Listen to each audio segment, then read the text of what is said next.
béèyàn bá ti wọ àdúgbò kan tí wọ́n ń pè ní òkè-ọlá ní òkè ṣòkòrì tó wà nílùú àbẹ́òkúta ni yóò ti mọ̀ pé ọ̀fọ̀ ńlá ṣẹ̀ níbẹ̀ pẹ̀lú bí gbogbo rẹ̀ ṣe dákẹ́ minimini tí ìbànújẹ́ sì hàn lójú àwọn èèyàn àdúgbò ọ̀hún.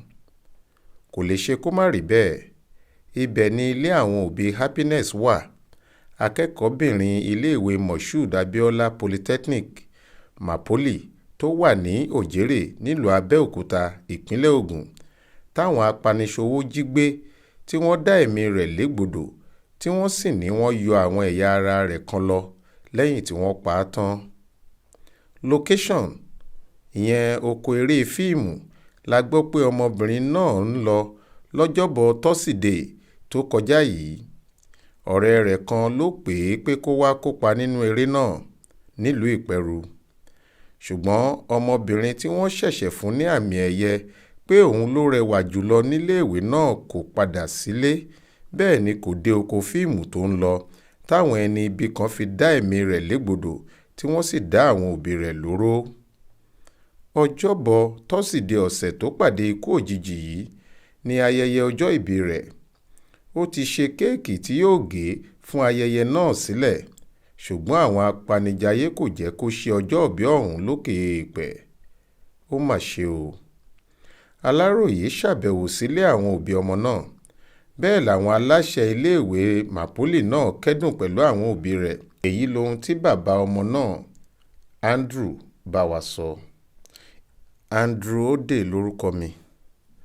ọmọkùnrin kan ló wá sílé wa tó wá sọ fún mi pé òun gba ìpè láti ìpẹ̀rù pé ẹnìkan sọ fóun pé òun rí fóònù. nọ́ńbà fóònù Apanis ni wọ́n fi pe òun. ẹni náà wá ń béèrè lọ́wọ́ òun pé ǹjẹ́ òun mọ ẹni tó ní fóònù ọ̀hún. òun sì sọ pé òun mọ̀ ọ́n. ó ní kí wọ́n wá gba fóònù náà ní ìpẹ̀rù nítorí àwọn rí fóònù náà he. èyí ló mú kọ́mọ náà wá sí ilé wa. nígbà tí ó sọ fún mi, mo ní láti ọjọ́ méjì sẹ́yìn la ti ń pe nọ́ńbà fóònù Apanis tí nọ́ńbà náà kò lọ, pípa ni nọ́ńbà náà wà. èmi àti ọmọkùnrin yẹn àti mọ̀lẹ́bí mi kan la jọ lọ sí ìpẹ̀rù. láti ìpẹ̀rù a dé òde rẹ́mọ. ní òde rẹ́mọ yẹn a lọ sọ́dọ̀ DPO lẹ́ni tó pè é. nígbà tá a dé ọ̀dọ̀ DPO, ó béèrè lọ́wọ́ ọmọkùnrin náà pé ìgbà wo ló ti pe nọ́ńbà yìí kẹ́yìn.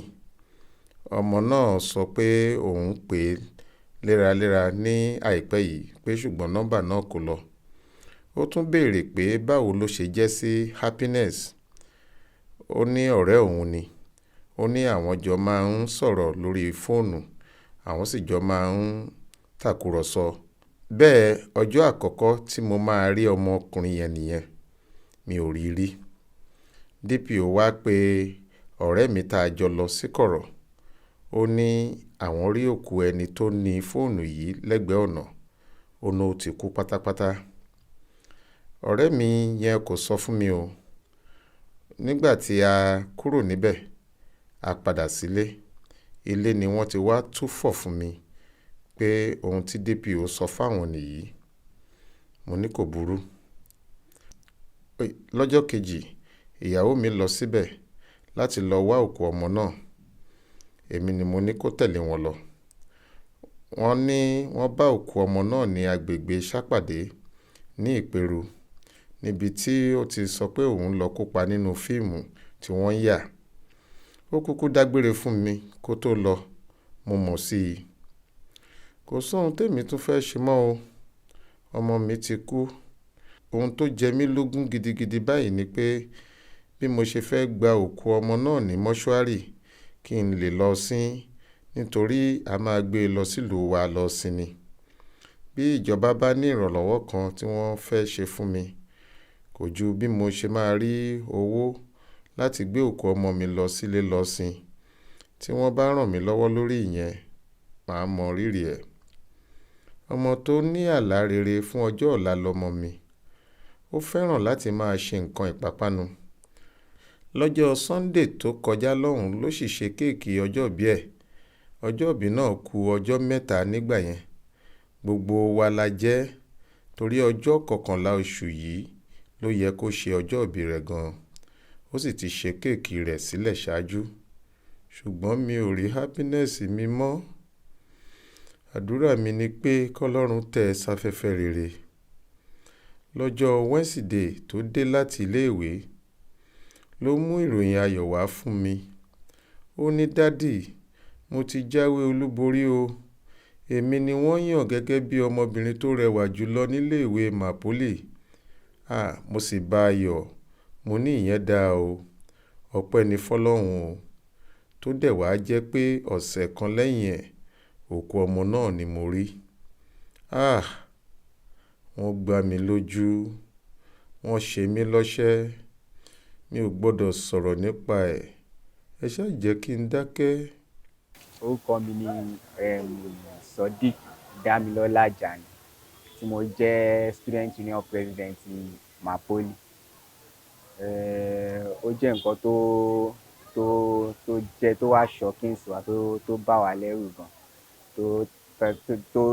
tó gbà wá ní ìgbà díẹ̀ ká tó gbàgbọ́ until nígbà tá a débẹ̀ fún ara wa. So ó jẹ́ nǹkan tó ṣe ní láàánú púpọ̀ fún wa, pàápàá jùlọ fún gbogbo student Mapoly. A tẹ̀ sí ń gbọ́ awuye pé wọ́n ń wá happiness. Ìrọ̀lẹ́ ọjọ́ yẹn la rò pé ní gbogbo àwa tá a jẹ́ executive student union la rò pé a gbọ́dọ̀ dé Ìpẹ̀rù lọ́la, torí Ìpẹ̀rù yẹn ló sọ pé ó lọ. So ọjọ́ kejì ẹ̀ òun la fi lọ sí Ìpẹ̀rù yẹn. Wọ́n ní ó fẹ́ lọ ṣe movie location kan ní Ìpẹ̀rù. Ó lọ fún shooting kan ní Ìpẹ̀rù. But according sí nǹkan tá a gbọ́ lọ́dọ̀ àwọn ọlọ́pàá, kò fẹ́ tí dé movie location yẹn tí ìṣẹ̀lẹ̀ yẹn fi ṣẹlẹ̀. Lákọ̀ọ́kọ́ náà, torí a gbọ́dọ̀ rí òkodo ọ̀rọ̀ kó tó di pé a gbọ́dọ̀ máa sọ nǹkan fún àwọn akẹ́kọ̀ọ́ wa. So àkọ́kọ́ dé ọ̀dọ̀ ọlọ́pàá náà. So ibi tá a ti dọ̀dọ̀ ọlọ́pàá gan, àwọn òbí ẹ̀ bá wa ń bẹ̀. So ibẹ̀ láti lọ sí mọ́ṣúárì láti lọ confam bọ́ọ̀dì ẹ̀rọ gan. And ó jẹ́ nǹkan tó bá wa ní jẹ́ púpọ̀ gan. Ó dẹ̀ ṣe wá láàánú gan. Torí àti kò ń ṣe nǹkan tí ó jẹ́ nǹkan tí ó bá wa ní jẹ́ gan. Ìgbà tá a débẹ̀, according sí report tá a gbọ́, kò ń ṣe òun nìkan òun ló fọ̀ sí victim yẹn. Àwọn méjì ni. So wọ́n tiẹ̀ ti gbé kejì lọ, but ìgbà tá a rí bọ́ọ̀dì ẹ̀ kò sí pé bóyá ó yọ nǹkan kan lára ẹ̀, but bruises wà lára ẹ̀. Ẹni pé kéèyàn struggle. Kódà report sọ fún wa pé òun náà fẹ́ lọ ṣe screening ní Gateway Police Ṣápàdì, torí kò jìnnà sí ibi tí ìṣẹ̀lẹ̀ yẹn ti ṣẹlẹ̀. Lẹ́yìn ọjọ́ kejì tí àwọn òbí ẹ̀ táwọn náà ti confam bọ́ọ̀dì ọmọ wọn. So ìjọ́ kejì ẹ̀ a wá sí ọ̀dọ̀ àwọn òbí ẹ̀ láti wá ṣe fún wọn ní condolence visit. A dẹ̀ ṣe prayer session náà fún wọn. So a tún ti wà níbẹ̀ lénìí náà pẹ̀lú school management náà, táwọn náà send condolence wọn. Lákọ̀ọ́kọ́ náà rector wa wá, ìyẹn Dr. Ọdẹ́dèjì Mádéoyè. So àti gbogbo àwọn PRO wọn náà wá, tó ń ṣe Mr. Yemi Ajibola. The registrar is here too, and the Directorate of Student Affairs, ìyẹn ọ̀gbẹ́ni Dr. Ṣẹ́gun Aníǹkan. So àti àwọn ẹnẹ̀ wa wọn ṣá. Àìtí ìrí ìṣẹ̀lẹ̀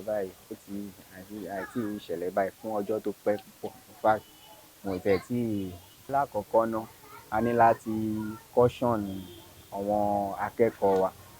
Nítorí pé school management wa ti ń ṣe, wọ́n dẹ̀ máa ń ṣe léra wọn láti máa caution àwọn student wa bó ṣe máa ń gbé ìgbésẹ̀, bó ṣe máa ń rìnrìn sí. Kódà gan, ó ti pẹ́ púpọ̀ tó jẹ́ pé school wa ò gba ọkọ̀ tó bá ní tinted, both factory and ọmọ ọ̀gbà wọnú school, tó dẹ̀ ní register náà àwọn ọ̀gbà ní school. Wọ́n dẹ̀ máa urge àwọn student wa kí wọ́n máa tètè wọlé lálaalẹ́. Torí Yorùbá ló pòwe pé ọmọ ẹni abíire orú mẹ́ni ọ̀wọ̀ bẹ́ẹ̀ ni. So àwọn ìgbésẹ̀ bẹ́ẹ̀. Orúkọ mi ni Akeem Abídèmí Káyọ̀dé. Okay, èmi ni ààrẹ Association of Mass Communication Students tí a pè ní AMACOS.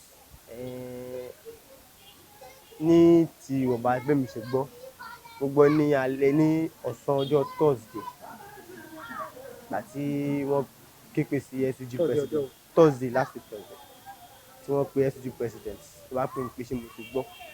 Náà ni mo dẹ̀ ṣàlàyé pé mi ò tí gbọ́ nǹkan kan nípa ẹ̀ bọ́ pé ìpè mí náà mo wá pe àwọn tí mo mọ̀ mọ́ arábìnrin náà ló wá sọ fún mi pé àwọn náà ṣẹ̀ ń gbọ́ pé báyìí ṣẹlẹ̀ sí arábìnrin.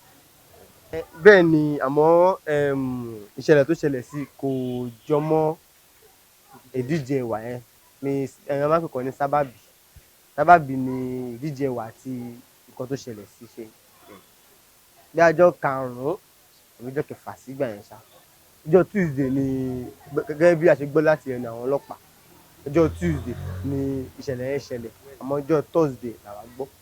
Gẹ́gẹ́ bí ìbéèrè tèmi mo fi tó HOD tó jẹ́ tó wà ní in charge gbogbo department mass comm. So mo dẹ̀ sọ fún wọn pé à ń lọ sí ibi tí ìṣẹ̀lẹ̀ yẹn ti ṣẹlẹ̀ láti lọ mọ̀ bóyá òótọ́ ni àbí bẹ́ẹ̀ kọ́.